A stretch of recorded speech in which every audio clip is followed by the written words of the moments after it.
বন্ধুরা, আজকে একটা নতুন গল্প নিয়ে আসলাম তোমাদের মাঝে। এটা সত্য এবং বাস্তব জীবনের ঘটনা। শেষ পর্যন্ত শোনার অনুরোধ রইল।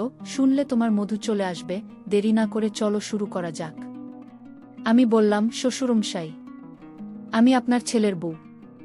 আপনি আমার সাথে এমনটি করতে পারেন না। আমার শ্বশুরমশাই তখন রেগে গিয়ে আমাকে বলল, বোমা, চুপ থাকো তুমি। 3 বছর হয়েছে তোমার বিয়ে হয়েছে, এখনো তোমার কোনো সন্তান সন্ততি হয় না। আসলে আমার ছেলেটা একটা অপদার্থ, সে কিছুই করতে পারে না। এই বলে শ্বশুরমশাই রেগেমেগে আমার সাথে খুব বাজে আচরণ করা শুরু করল। আর বলতে লাগল, বোমা, আজকে আমি তোমাকে এমন কিছু করব যাতে তুমি 2 মাসের ভিতরে মা হতে পারো। তারপরে শ্বশুরমশাই আমাকে কি যেন একটি শুকালো। জিনিসটি শোকার পর থেকে আমি আর কিছুই বলতে পারি না। অজ্ঞান হয়ে মাটিতে পড়ে গেলাম। যখন আমার জ্ঞান ফিরল, তখন যা দেখতে পেলাম তা শুনলে বন্ধুরা তোমাদের মাথা গরম হয়ে যাবে। বন্ধুরা, গল্পটি অনেক অনেক ইন্টারেস্টিং। পুরো গল্পটি শোনার অনুরোধ করি। তবে গল্পটি শোনার পূর্বে তোমাদের নিকট আমার একটি ছোট্ট অনুরোধ। দয়া করে তোমরা আমার চ্যানেলটিকে সাবস্ক্রাইব করে আমাকে সাপোর্ট করবে। হ্যালো বন্ধুরা, আমি রাতুল জান্নাত রানী। আমার ডাকনাম রানী। আমার গ্রামের বাড়ি কুড়িগ্রাম। 20 গ্রামের নিম্নবিত্ত পরিবারের একটি মেয়ে আমি। বর্তমানে আমার বয়স 25। আমার যখন বয়স 16, তখন একটা মধ্যবর্তী পরিবারে আমার বিয়ে হয়। আমার স্বামীর সংসারে আমাকে সহ মাত্র 3 জন সদস্য। আমি, আমার স্বামী রাফি এবং আমার শ্বশুরমশাই। আমরা বাস করতাম কুড়িগ্রামে। আমার স্বামী ঢাকায় একটি কোম্পানিতে চাকরি করতাম। আর এদিকে আমার শাশুড়ি মারা গেছে, গত 3 বছর হয়েছে। কিন্তু আমার শাশুড়ি মারা যাওয়ার পর আমার শ্বশুর আর কোনো বিয়ে শাদী করে নাই। যদিও তাকে দেখে এখনো হাত পা কাটা যুবকের মতো মনে হয়। আমার শ্বশুর বাড়িতে থাকত, আর আমার স্বামীর চাকরির সুবাদে ঢাকায় থাকত। আমার স্বামী মূলত তো আমাকে বিয়ে করছেই জন্যই, কারণ আমার শ্বশুর বাড়িতে একা একা থাকত। খাবার দাবারের সমস্যা হতো। আমার শ্বশুরের দেখাশোনার জন্যই মূলত আমার স্বামী আমাকে বিয়ে করেছে। আমার স্বামী বিয়ের 1 সপ্তাহ পরে ঢাকায় চলে যায় চাকরিস্থলে। বাড়িতে শুধু আমি আর আমার শ্বশুর। আমার স্বামী ঢাকা যাওয়ার পর থেকেই আমার শ্বশুরমশাই আমার প্রতি যেন কেমন করে তাকিয়ে থাকে। আর তাতে আমি কিছু মনে করতাম না, কারণ আমি ভাবতাম, শ্বশুর মানেই তো আমার বাবা। সে তো আমার বাবা তুল। বিয়ের 1 মাস পর আমার স্বামী ঢাকা থেকে বাড়িতে আসলো। আমার স্বামী আমার জন্য অনেক কিছু নিয়ে আসো ঢাকা থেকে। আমার স্বামীর এসব কিছু দেখে আমার সত্যিই খুব আনন্দ হয়েছিল। সেদিন রাতে আমার স্বামীর সাথে অনেক মজা হয়েছিল। আমার স্বামী আমাকে অনেক মজা দিয়েছিল। আমার স্বামী দেখতে অনেক সুন্দর, অনেক হ্যান্ডসাম ছিল। আমার স্বামীর উচ্চতা প্রায় 6 ফুটের কাছাকাছি ছিল। অনেক শক্তিশালী ছিল, সুদর্শন পুরুষ ছিল। এভাবেই চলতে লাগল আমাদের দিন। চাকরির সুবাদে আমার স্বামী ঢাকায় থাকত। 1 মাস পর পর বাড়িতে আসত। এসে আমাকে মজা দিয়ে আবার চলে যেতাম। এভাবে চলতে চলতে প্রায় আমার বিয়ের 3 বছর হয়ে গেল। আমাদের দিন খুব ভালোই চলছিল। কিন্তু বিয়ের 3 বছর হওয়ার পরেও আমাদের কোনো সন্তান সন্ততি হচ্ছিল না। আর আমরা কোনো ব্যবস্থা নিচ্ছিলাম না। এমতাবস্থায় আমি এবং আমার স্বামী খুব টেনশনে পড়ে গেলাম। আর এদিকে আমার শ্বশুরমশাই আমাকে বিরক্ত হয়ে বলতো, বোমা, তোমার বিয়ের 3 বছর হয়ে গেছে, এখনো আমি কোনো নাতি নাতনির মুখ দেখতে পারি নাই। আমি কি আমার নাতি নাতনিকে দেখে যেতে পারবো? এমন কথা বলার সময় আমার শ্বশুরমশাই আমার দিকে কেমন ভাবে তাকিয়ে থাকত। এই তাকিয়ে থাকার মধ্যে আমার শ্বশুরমশাইয়ের চোখের মধ্যে আমি ভিন্ন কিছুর গন্ধ পাচ্ছিলাম। তারপরেও আমি তেমন কিছু মনে করতাম না, কারণ আমার শ্বশুরমশাই শুধু আমার দিকে এভাবে তাকিয়ে থাকত। কিন্তু আমার সাথে বিয়ের 3 বছর হওয়ার পরেও কোনো খারাপ আচরণ করার চেষ্টাই করে না। বিয়ের 3 বছর পর এভাবেই কেটেছিল আমার দিন। খুব ভালোই ছিল, সুন্দরভাবে কাটছিল। কিন্তু আমার স্বামী একদিন ঢাকা থেকে বাড়িতে আসলো। ঢাকা থেকে বাড়িতে আসার পর রাত যখন 1-2টা বাজল, তখন আমার স্বামীর মোবাইলে হোয়াটসঅ্যাপে একটি মেসেজ চলে আসলো। মেসেজটি দেখে আমার সারা কাঁপতে শুরু করল। আমার কলিজা কাঁপতে শুরু করল। মেসেজটিতে লেখা রয়েছে, প্রিয় জান, কেমন আছো? তুমি কখন গেছো বাসায়?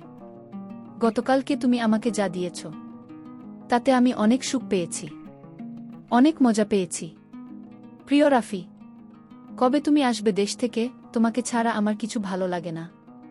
কবে আমি তোমার সন্তানের মা হন, আর আমাকে ছাড়া তুমি একা একা থাকবেই বা কি করে? তোমার কি কষ্ট হবে না? মেসেজটি পড়ে আমার কাছে মনে হলো যে আমার মাথার উপরে আসমান ভেঙে পড়ে গিয়েছে, পায়ের নিচে থেকে মাটি সরে গিয়েছে, সমস্ত শরীর একেবারে নিস্তব্ধ হয়ে গেছে। আটকে দিয়েছে জীবনের ধারা, থমকে গিয়েছে জীবন। মনে হচ্ছিল দম বন্ধ হয়ে আসছিল। ঠিক এই মুহূর্তে কি ভাবো বুঝতে পারি নাই। একটু খেয়াল করে মেসেজের উপরের অংশে গেলাম। উপরের অংশে যাওয়ার পর যা দেখতে পেলাম তাতে আমার আরও আতঙ্ক সৃষ্টি হয়ে গেল। উপরের অংশে লেখা ছিল, প্রিয় স্বপ্না, আমি বিয়ে করেছি, প্রায় 3 বছর হয়েছে। আমার কোনো সন্তান হয় না। আমার একটি সন্তানের খুবই প্রয়োজন। আমি বাবা ডাক শোনার জন্য পাগল হয়ে আছি। ইতিমধ্যে আমার বুকে অনেক ডাক্তার দেখিয়েছি, কিন্তু কোনো লাভ হয়নি। আমি নিজেও ডাক্তার দেখিয়েছি, কিন্তু ডাক্তার মশাই বলছে আমার কোনো সমস্যা নাই, যত সমস্যা আমার বউয়ের। স্বপ্না, আমি একটা বিয়ে করেছি, তা জানার পরেও তুমি কি আমাকে বিয়ে করবে? আমাকে কি তুমি একটা সন্তান উপহার দিতে পারবে? স্বপ্না বলেছিল, তুমি বিয়ে করেছ তাতে আমার কোনো সমস্যা নেই। আমি তোমাকে বিয়ে করতে রাজি। আমি তোমাকে তোমার এবং আমার বর্ষের মাধ্যমে আশা করি একটি সুসন্তান দিতে সক্ষম হবে। স্বামীর মোবাইলে হোয়াটসঅ্যাপে এরকম চাঁদ দেখে আমার রীতিমতো মাথা ঘুরে গেল। কি করব আমি কিছু বুঝে পাচ্ছিলাম না, ভেবে কিছু পাচ্ছিলাম না। কি করা যায় এমন অবস্থায়? আমার তো সন্তান হয় না। সেটা একমাত্র আল্লাহ পাকের ইচ্ছে হয়। আল্লাহ পাক চাইলে সন্তান দিতেও পারে, আবার চাইলে নাও দিতে পারে। কিন্তু এই জন্য তো আমার সংসার ভেঙে যাচ্ছে। আমার স্বামী আমার উপর সতীনে বসাচ্ছি, আরেকটি বিয়ে করে আমার স্বামীর মধ্যে একটি ভাগ তৈরি করছে। এটা পৃথিবীর কোনো মেয়ে সহ্য করতে পারবে না, বিশেষ করে বাঙালি মেয়ে। আমার স্বামীর মোবাইলে এরকম চাট দেখে আমি মোবাইলটা আস্তে আস্তে রেখে তারপর কাঁদতে কাঁদতে 2 চোখ ভিজিয়ে ফেললাম। আর এদিকে আমার স্বামী খুব আরাম করে ঘুমাচ্ছিল। আর ইদানিং লক্ষ্য করলাম আমার স্বামী আমার প্রতি খুব একটা বেশি টানে। থাকবেই বা কি করে, কারণ সে তো অন্য জায়গা থেকে যা কিছু পাওয়ার সবই পাচ্ছে। সারা রাত ঘুম নেই, 2 চোখের পাতা এক করতে পারলাম না। সকালে উঠে ফজরের নামাজ পড়লাম আর আল্লাহর কাছে কান্নাকাটি করলাম যে, হে আল্লাহ, আমার স্বামীকে তুমি সঠিক পথে ফিরিয়ে আনো। তুমি আমার কাছ থেকে সব কিছু কেড়ে নিয়ে যাও, কিন্তু আমার স্বামীর ভাগ তাকে নিয়ে না। আমি আমার স্বামীর ভাগটা কাউকে দিতে পারবো না। এভাবে আমার স্বামী ঢাকা থেকে এসে 2 দিন থাকার পর আবার ঢাকায় চলে গেল। মনের দুঃখে তাকে কিছু বলতে পারি নাই। আমার স্বামী চলে যাওয়ার পর আমি নীরবে একা একা শুধু কাঁদি, চোখের জল পড়ে। একদিন শ্বশুরমশাই আমাকে এসে ক্রন্দনরত অবস্থায় দেখে ফেলে। তারপর শ্বশুরমশাই আমাকে বলল, বোমা, কি হয়েছে তোমার? তুমি কাঁদছ কেন? আমি বললাম, বাবা কিছু না। তারপরেও আমার শ্বশুরমশাই আমাকে বলল, বোমা, তুমি আমার কাছে মনে হচ্ছে কোনো কিছু লুকাচ্ছে। আমি বললাম, না বাবা, আমি এমনি কাঁদছি। হঠাৎ করে আমার বাবা মায়ের কথা মনে পড়েছে, তো তাই করছি। তারপর আমার শ্বশুর আমাকে ধরে সান্ত্বনা দেওয়ার চেষ্টা করছে, কিন্তু আমার শ্বশুরমশাই যখন আমাকে ধরে সান্ত্বনা দেওয়ার চেষ্টা করছে তখন বিভিন্নভাবে আমার প্রতি বাজে ইঙ্গিত করছে, যা আমার কাছে খুব খারাপ লাগছে। কিন্তু তারপরেও সে তো আমাকে এই মুহূর্তে সান্ত্বনা দিচ্ছে, যে কারণে শত বাজে ইঙ্গিত পাওয়ার পরেও আমার কাছে খুব ভালোই লাগছিল। এভাবে আমার শ্বশুরমশাই আমাকে অনেকক্ষণ ধরে রাখল আর মাথায় বুলিয়ে দিতে লাগল। তখন আমি কিছুটা দুর্বল হয়ে গেলাম। দুর্বল হয়ে তার ছেলের সমস্ত বিষয় শ্বশুরমশাইকে খুলে বললাম। শ্বশুর মশাই এসব কথা শুনে আমাকে বলল, বলো কি বোমা, তুমি এইসব বিষয়ে আমাকে আগে বলবে না? আমি বললাম, বাবা, আমি তো আপনার ছেলেকে কখনো অবিশ্বাস করতাম, আপনার ছেলেকে প্রচুর বিশ্বাস করতাম। কিন্তু আপনার ছেলে যে এরকম একটা কাজ করবে তা আমি কখনো কল্পনাও করতে পারি নাই। আমার শ্বশুরমশাই ছেলের এরকম কাণ্ডের কথা শুনে আমাকে সান্ত্বনা দেওয়ার চেষ্টা করল। কিন্তু এই সান্ত্বনা দেওয়ার ফাঁকে ফাঁকে আমার শ্বশুরমশাই আমার সাথে ভিন্ন রকম আচরণ করার চেষ্টা করল। আর বলব, মা, তুমি শান্ত হও, আজকে তোমার সন্তান হয় না বিদায়। সে একটি সন্তানের আশায় এরকম ধরনের সিদ্ধান্ত নিয়েছে। তুমি একটু ধৈর্য ধরো, তোমাকে আমি আগামীকালকে একটি কবিরাজের কাছে নিয়ে যাব। অনেক নামকরা কবিরাজ, তার চিকিৎসায় নাকি অনেকেই মা হতে পেরেছে। আমি বললাম, বাবা, যা করার এখন আপনি করবেন, কারণ আপনার ছেলেকে তো আমার ফেরানোর ক্ষমতা নাই। পরের দিন শ্বশুরমশাই আমাকে নিয়ে একটি কবিরাজের কাছে গেলেন। কবিরাজ আমাকে দেখে পরীক্ষা নিরীক্ষা করে বললেন, তুমি মা হতে পারবে যদি তুমি একটা কাজ করো। অবশ্যই কাজটি করা আমাদের সমাজের আইনের বিধানে নেই। আমি বললাম, কবিরাজ মশাই, কি কাজ একটু ক্লিয়ার করে বলুন।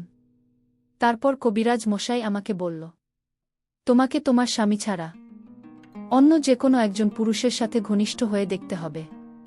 তাহলে আমরা নিশ্চিত হয়ে যাব যে তোমার সমস্যা না তোমার স্বামীর সমস্যা। আমি কবিরাজ মশাইকে বললাম, কবিরাজ মশাই, আমি তো পরীক্ষা করিয়েছি, ডাক্তার তো বলেছে আমার সমস্যা। কবিরাজ মশাই আমাকে বলল, মায়ের সন্তান দেওয়ার মালিক আল্লাহ, সুতরাং তোমাকে একটু ভিন্ন কিছু করে দেখতে হবে। একটু ভিন্ন কিছু করে দেখো। অন্য একজন পার্সন যদি তোমার সাথে একটু ঘনিষ্ঠ হওয়ার পর তুমি সন্তানের মা হতে পারো, তাহলে কি তুমি যেটা চাও না? কবিরাজ মশাইয়ের এরকম ধরনের কথা শুনে আমার প্রথমত খুব খারাপ লেগেছিল। তারপর দ্বিতীয়ত চিন্তা করলাম, আমার তো একটি সন্তান দরকার। একটি সন্তানের কারণে আমার সংসার ভেঙে যাচ্ছে, আমার সংসারে সুদিন আসছে। কিছুক্ষণের জন্য একবারে নীরব নিস্তব্ধ হয়ে গেলাম। তারপর কবিরাজ মশাইকে বললাম, কবিরাজ মশাই, আমার তো সে রকম কেউ নেই যে আমার সাথে স্বামীর মতো ঘনিষ্ঠ হতে পারবে। তারপর কবিরাজ মশাই বলল, তাহলে আমি যদি তোমাকে এরকম ধরনের একজন লোক বের করে দেই, তাহলে কি তুমি তার সাথে ঘনিষ্ঠ হবে? আমি বললাম, জি কবিরাজ মশাই, আমি ঘনিষ্ঠ হব। তারপর কবিরাজ মশাই আমাকে এমন একজন লোককে দেখিয়ে দিল, যা দেখে সত্যিকার অর্থে আমার মাথা ঘুরে গেল। অর্থাৎ কবিরাজ মশাই আমার শ্বশুরমশাইয়ের দিকে ইশারা করে বলতেছে, শোনো রানী, এই যে তোমার পাশে বসা তোমার শ্বশুরমশাই, তোমাকে সন্তান দেওয়ার জন্য সেই যথেষ্ট। তুমি হয়তো তোমার শ্বশুরমশাইকে খুব ভালো করে চেনো না। তোমার শ্বশুরমশাই আমার ভালো একজন বন্ধু। তারপর কবিরাজ মশাই আমাকে বলল, আচ্ছা রানী, আমার একটা প্রশ্নের জবাব দাও তো। আমি বললাম, কি কবিরাজ মশাই? কবিরাজ মশাই আমাকে বলল, তোমার শাশুড়ি মারা গেছে কতদিন হয়েছে? আমি বললাম, 3 বছরের অধিক। তারপর কবিরাজ মশাই আমাকে বলল, একটা পুরুষ মানুষ তো 50 বছরের বুড়ো হয়ে যায়নি। একটা 50 বছরের ঊর্ধ্বে লোক 3 বছর হয়েছে, তার স্ত্রী মারা গেছে, সে কিভাবে একা একা থাকে? আমাকে প্রশ্নের জবাবটা দিতে পারবে? আমি বললাম, না কবিরাজ মশাই। তাহলে শোনো রানী, তোমাকে আজকে একটা গোপন কথা বলি। তোমার শ্বশুরমশাই আমার বন্ধু মানুষ, তাই আমার এখানে নিয়মিত আসা যাওয়া করত। এবং যদি কোনো মহিলার সন্তান না হতো, তাহলে সেক্ষেত্রে আমি তোমার শ্বশুরমশাইকে কাজে লাগাতাম। তুমি আর একটি বিষয় জানলে অবাক হবে যে এ পর্যন্ত 25টি মহিলাকে তোমার শ্বশুর দ্বারা সুফল পেয়েছে।